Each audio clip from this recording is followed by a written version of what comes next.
Before we dive into what really happened at that quiet shooting range just outside town, before the names, the gunfire, the tattoo, or the coin, you need to understand something. There are stories that introduce themselves with a bang. This one didn't. It crept in quietly, like an old man arriving 15 minutes before the range opened, wearing the same faded flannel shirt and jeans every time. No logos, no slogans. A cap so washed out you couldn't tell what color it used to be. He never spoke unless he had to. Never smiled more than once. Never wasted emotion. Most people didn't notice him. The ones who did called him Pops, or just the old guy. But that wasn't who he was, and that's where you come in, because this isn't just a story about guns or war or even respect. It's about how easy it is to miss greatness when it walks right past you, quietly without demanding applause. So while you're here, tell me something. Have you ever crossed paths with someone who carried more weight in their silence than most people do with a microphone? If you have, you know exactly what I'm talking about. If you haven't, well, let me introduce you to Martin. He was always there by 6:45. The range opened at 7. He'd sign in with a slow, heavy scrawl. Last name only. No rank, no good morning. Just a nod to the guy behind the counter, and then he'd disappear down the concrete lane toward number 7, always lane 7. Farthest from the building, farthest from the Bluetooth speakers, the YouTube gun influencers, and the amateur bravado that echoed through the other booths. He carried one bag. Not heavy, just what he needed. A pistol case, a single box of 45s, and a battered thermos with scuffed edges and no stickers. Not even a name. It was routine, predictable, monotonous even. At least, that's what the young guys thought. The weekend warriors with high-dollar optics and tactical beards would chuckle to themselves, whispering jokes about the flannel shirt geezer still clinging to his 1911 like it was 1972. They'd count his shots, always 30. Then he'd pack up and leave. But the staff, they noticed. They noticed how he moved, like someone who'd learned how to walk without being seen, how he checked his surroundings without looking like he was. How his eyes didn't fixate on the paper silhouette downrange, but hovered behind it like he was watching something no one else could see. They noticed how he never flinched, never wasted a round, never picked up his brass. At first glance, he looked like nothing. But if you watched long enough, something didn't sit right, in a way that made you stand a little straighter without knowing why. The man wasn't just practiced. He was precise, intentional, the kind of person who had trained not for show, but for survival. But the people next to him didn't see it, not yet. They would, and when they did, it wouldn't be because of a story he told. It would be because of what he didn't. So stay with me. Because what happened next? It changed the way they looked at every old man who ever stood alone at the end of a firing line. And it started like all real things do, with silence. It was a busy morning on the range, busier than usual, the kind of day when ego walks taller than skill and everyone wants to outshoot the guy next to them. A pack of younger guys had rolled in off-duty, but loud, laughing like the world owed them a trophy just for showing up. Navy recruits mostly, muscle and energy with a hint of swagger. Their gear was fresh, boots barely scuffed. Some of them wore shirts tight enough to flex under tension. One even brought a Bluetooth speaker, already humming with some pre-workout playlist. Among them was Dwayne Johnson, 53 years old, broad-shouldered, measured, quiet. He wasn't leading the banter. He didn't need to. A former SEAL now. A tactical instructor for special ops units, Dwayne had been around enough to know when not to speak. He'd seen war. He'd buried teammates. He'd earned respect not by asking for it, but by surviving when others didn't. At first, he didn't.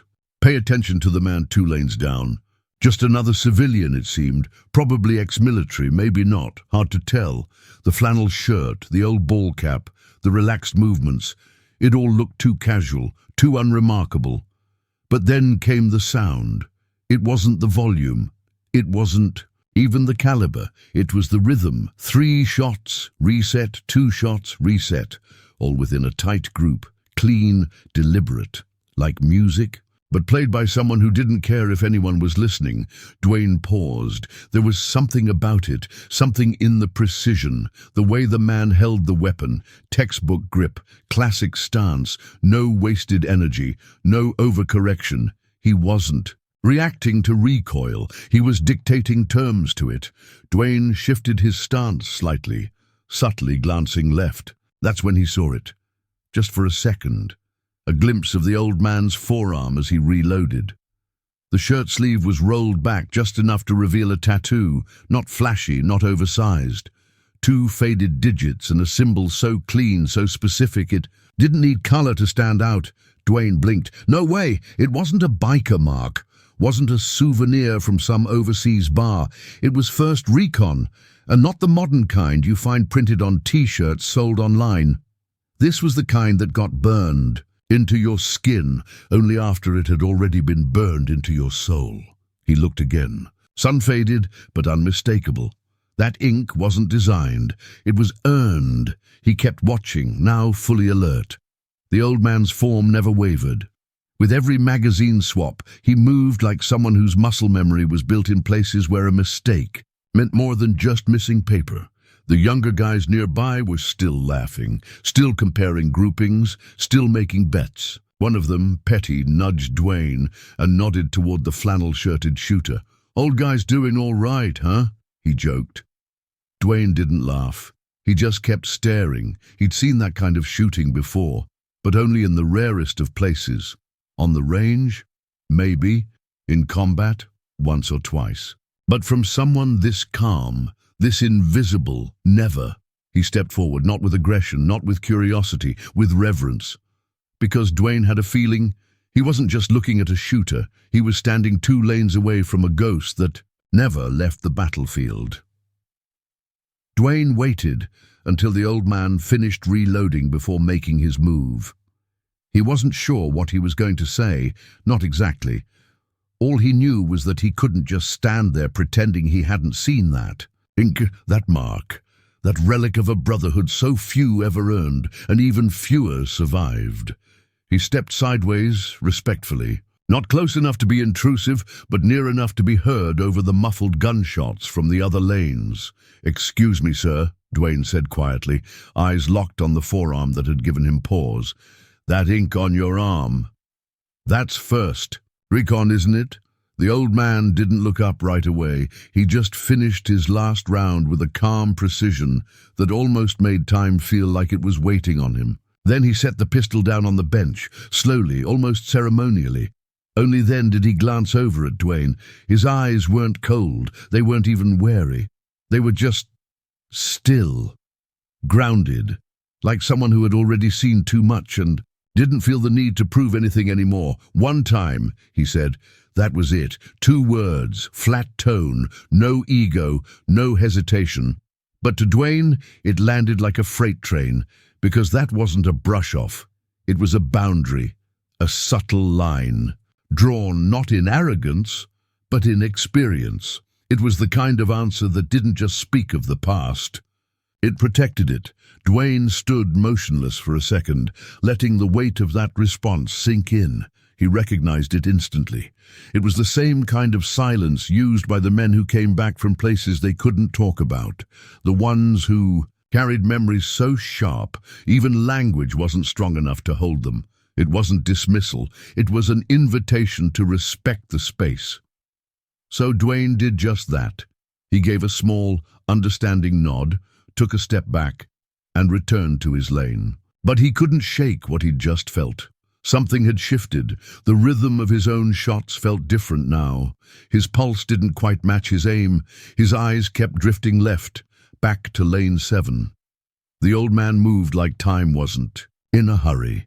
His reloads were silent art, smooth mag insert, slide check, reset. He didn't rush. He didn't show off. But every movement felt rehearsed through years of necessity, and each shot, flawless, tight groupings, unbroken focus. The recruits, Dwayne's team, still hadn't noticed.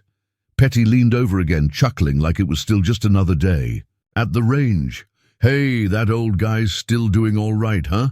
This time Dwayne didn't answer. He just kept watching, not as a competitor, not even as an instructor, but as a man who'd finally recognized something real. Because in that one quiet exchange, those two simple words, Dwayne hadn't just heard a story. He'd been shown a legacy, and something deep inside him told him that this was just the beginning of it. The rest of the range didn't change right away, but something in the air did. Not in volume, not in temperature, but in tone. It was subtle at first. The kind of shift you don't notice until you feel yourself breathing a little slower, listening a little harder. And it all centered around Lane 7. 15 minutes had passed since Dwayne first stepped over. The old man, Martin though, no one had dared ask his full name yet, was still shooting, still moving with that same calm rhythm. Every shot sounded like a statement, every pause between volleys more deliberate than the last. There was no rush, no flare, just precision that felt almost sacred. Dwayne watched him reload again. Mag in, slide check, fire. He wasn't fast, but he wasn't slow either. He was measured. Like his hands had done this 1,000 times in places where time meant everything. Eventually, Martin laid his pistol down, reached for a faded cloth in his bag, and began cleaning it right there at the bench. Not in a hurry. Just like everything else he did. It was ritual. Dwayne hesitated. He didn't want to overstep. Didn't want to pry. But something inside him, a deep current of respect mixed with a hunger to understand, pushed him to speak again. "Sir," he said gently, stepping over once more, "if you don't mind me asking, when did you serve?" This time Martin didn't look away. He set the rag down, locked the slide open, then turned to face Dwayne fully. There was no edge in his voice, no pride, just a quiet steadiness that felt heavier than most men's confessions. 6 to 74, he said. "Recon, Southeast Asia." Dwayne inhaled slowly. That lined up. Exactly what he thought. The ink, the demeanor, the distance he kept, not just physically, but emotionally. It all tracked. "You were in Laos?" Dwayne asked. Martin gave a a nod. "Among other places." And just like that, the walls around them seemed to narrow. The noise from the other lanes didn't stop, but it faded in Dwayne's mind. Like everything had shrunk to the quiet corridor surrounding Lane 7. Like the truth of Martin's past had created a space that couldn't be breached. A couple of younger guys, recruits who had been half paying attention, started picking up on the tension. They glanced over, puzzled by the energy, but saying, "Nothing." Dwayne lowered his voice. "Did you ever train with the SEALs?" Martin's expression didn't change, but there was the faintest twitch in the corner of his mouth. Not a smile. Something smaller, quieter. "We all did a little of everything back then," he said. "You swam, you survived, or you didn't." Dwayne couldn't help but grin. That was the kind of answer you only got from someone who had lived the unfiltered truth. No bravado, just facts burned into memory. He paused, then leaned in just slightly. "My CO told us about an op in 71. Deep jungle. Recovery mission. Leader was wounded but carried 2 men out under fire. They said it was classified for years." Martin didn't blink. A lot of things were classified for years. And there it was again, that line in the sand, that gentle but firm boundary that reminded you. This wasn't a war story to be shared. It was a weight to be carried. And Martin, he'd been carrying it longer than most of them had been alive. That night, Dwayne couldn't sleep. He lay in bed, staring at the ceiling, the coin still resting on his nightstand. He hadn't told the others much about it, just said the old man. Gave it to him, and even that felt like more than he had a right to say. Something about Martin's quiet presence, the way he spoke only when absolutely necessary. It stuck, and not in a passing casual way. It stayed like a note still vibrating long after the music had stopped. So at midnight, Dwayne got up. He fired up his laptop, cracked his knuckles and began digging. Not just a Google search. This was deeper. He'd done this kind of thing before. Hunting through declassified archives, old Marine Corps records, scanned military logs that hadn't seen daylight in years. Most of the names were redacted. Some dates were scrubbed on purpose. Entire operations, listed as unconfirmed or marked with ambiguous status codes. But he kept going, hours into the night chasing shadows, and then he found it. It wasn't a headline. It wasn't even a paragraph. It was a line. A single line buried in a Mac VSOG operations log from March 1971. Staff Sergeant Thomas Martin. First Recon, Laos, March 6th. Extraction under fire. Recovered 7. Refused medevac. Wounded twice. Declined award. Recommendation buried. Note: asset considered irreplaceable. Now silent. Dwayne leaned back in his chair, heart thudding. Now silent. That phrase. It didn't just describe his status, it was his mission. You didn't talk, you didn't write books, you didn't do interviews or keynotes at military expos. You carried the burden until it either crushed you or became part of your bones. Martin had done the job. And then he had disappeared, not into luxury, not into applause, but into obscurity, into a worn flannel shirt and Lane 7 at a quiet gun range where nobody asked questions and nobody looked too long until someone finally did. Dwayne stared at the screen, that single sentence echoing in his head louder than any speech. He thought about all the guys he'd seen online, flashing credentials, name-dropping units, manufacturing legends for likes. Martin wasn't one of them. He had lived the kind of life you never wanted to relive, and yet he showed up, week after week, lane after lane, 30 rounds at a time, still showing up. The next time Martin came back to the range, something was different. Not about him, no, he was the same. Same steps across the gravel, same nod to the guy behind the counter, same worn boots and that old thermos tucked under his arm. But the atmosphere had shifted. The silence was heavier. Respect had arrived early. 3 of Dwayne's men were already waiting by the benches. They didn't speak. They didn't laugh. They just watched. When Martin walked past, they stood a little, taller. They didn't know everything, but they knew enough. Martin returned just like always, same truck, same time, same quiet walk across the gravel lot like nothing had changed. To him, maybe nothing had. He signed his name with that same slow scrawl, T. Martin. No rank, no extra details, just what was needed. Then he nodded to the clerk behind the counter, same as every visit, and made his way toward lane 7. But this time, something in the air felt different. The light wasn't any brighter. The wind hadn't changed. But the atmosphere, the energy, was new. Not louder, not busier. In fact, the opposite. It was quieter. Respect has a sound, or maybe a lack of one. And on that morning, the sound of respect followed Martin to his lane. Dwayne was already there, not alone. 3 of his guys, young, strong, the same ones who had once joked across the stalls, had shown up early, before sunrise. They didn't crowd Martin. They didn't interrupt. They simply watched as he passed, standing a little straighter, eyes sharper, like cadets waiting for a lesson that might come without words.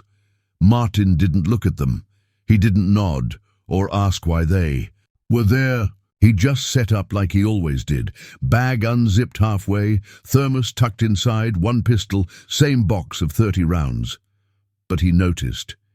He pinned up his target, adjusted his stance, and loaded his first mag. The rhythm began again. 3 shots, reset. 2 shots, reset. The same tempo, the same breath between each pull.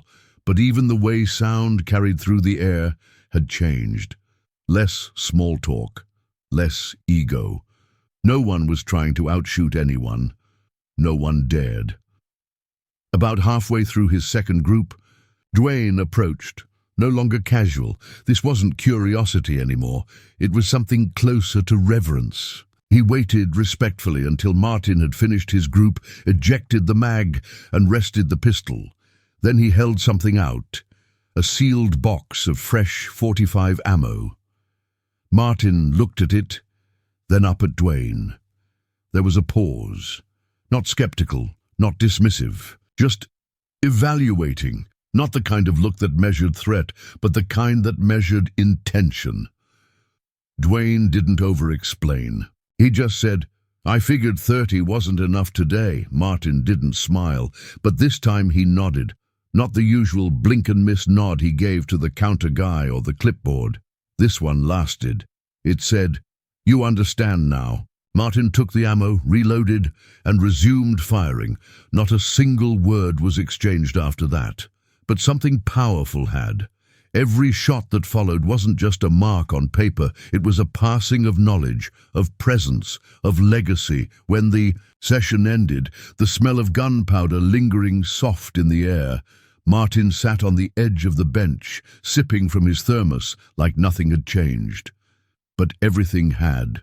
One by one, the younger men passed him, not in a line, not in formation, but quietly, individually, some with a nod, some with a soft "sir." No jokes, no forced small talk. Just the kind of recognition that doesn't need explaining. Even Petty, the same one who once chuckled about the old guy, lingered a little longer. His words were few, but honest. "We looked you up. Some of us, I mean. You saved a lot. Of people." Martin wiped the rim of his thermos with his sleeve, glanced at him. "They saved each other," he said. And just like that, another door gently closed. After the others had gone, the bench grew quiet again. Martin still sat there, his thermos in hand, staring down range as if something was still unfolding in the distance. The targets had been pulled down, the brass had stopped clinking, but something in the air still held the weight of that morning. Dwayne didn't rush. He waited until the silence felt settled, then stepped over and took a seat beside him. No introduction was needed anymore. No words of explanation. Just two men, both seasoned by different wars, watching a space that didn't need filling. For a while, neither spoke. They didn't have to. Finally, Dwayne broke the quiet, not because he needed to talk, but because the moment called for it. "You ever think about teaching?" Martin didn't answer right away.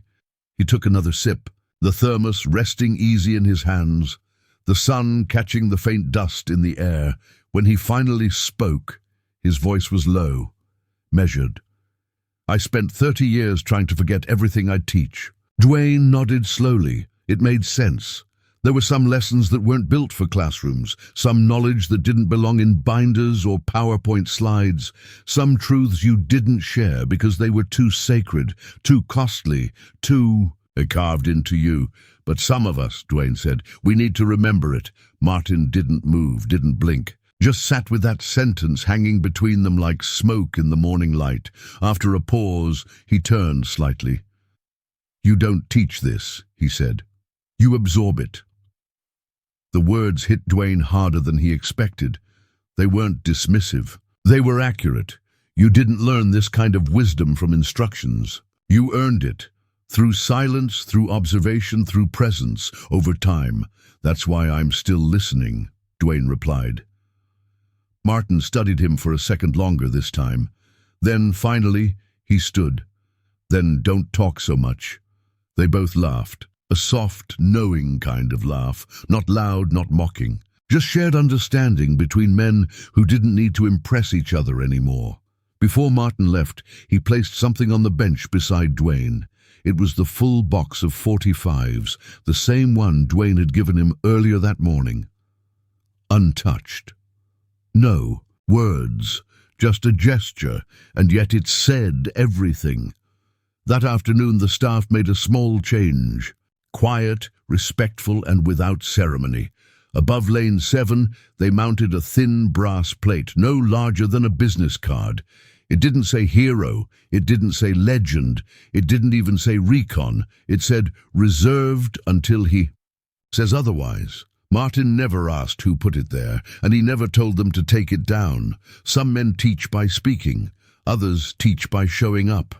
Martin never asked for thanks, never told stories, never looked for validation. He just fired 30 rounds at a time and left more impact than most men could with a microphone and a camera crew. He didn't need to be seen, he only needed someone to notice. And Dwayne did. Martin never needed applause. He never asked for acknowledgement, never looked for gratitude. But when he walked off that range that last morning, something had changed, not in him, but in those left standing behind. He left like always. No salute, no farewell. Just picked up his range bag, tucked his thermos under one arm, and walked out into the morning sun. No drama, no final glance, just a man slipping quietly back into the world, unnoticed by most, except the few who now knew better. Dwayne stood there for a long moment, the coin still in his hand, heavy, real. Not the kind you buy online or receive in a ceremony. This one had weight that couldn't be measured in ounces. And he knew what it meant. That coin, with the first recon insignia on one side and a single phrase stamped deep into the metal on the other, "Still here," wasn't just a symbol, it was a torch. When Dwayne returned to his men, the laughter was gone. The chatter, the noise, it had all been replaced by a different kind of silence. One of understanding, of reverence. He showed them the coin, and one by one they gathered around. Jokes faded, eyes widened, nobody said a word. "Who gave it to you?" one of them asked quietly.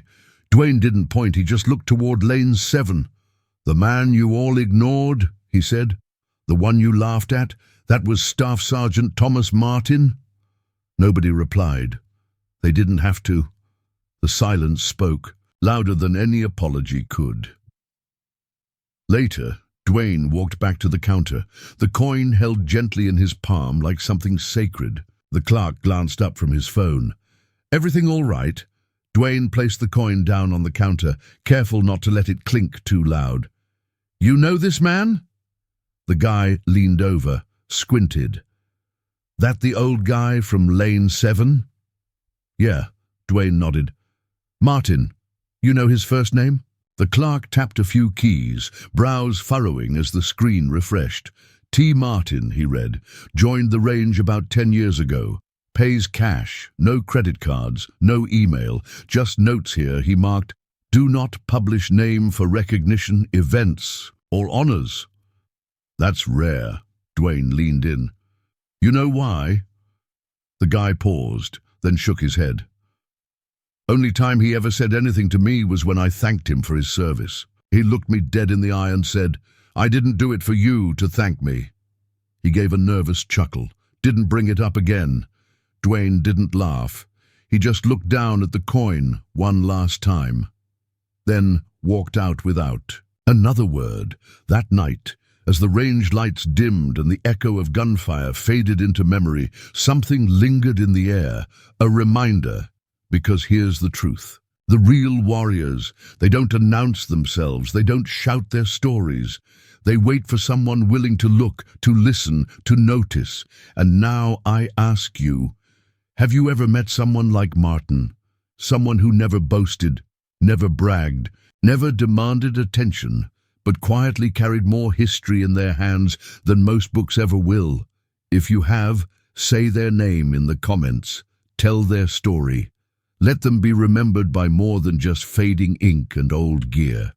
Because the loudest stories aren't always the ones that go viral. Sometimes the ones that matter most are whispered. Thank you for watching. If this story meant something to you, share it, like it, let it live longer than just this video. Because as long as we keep remembering them, they're still here.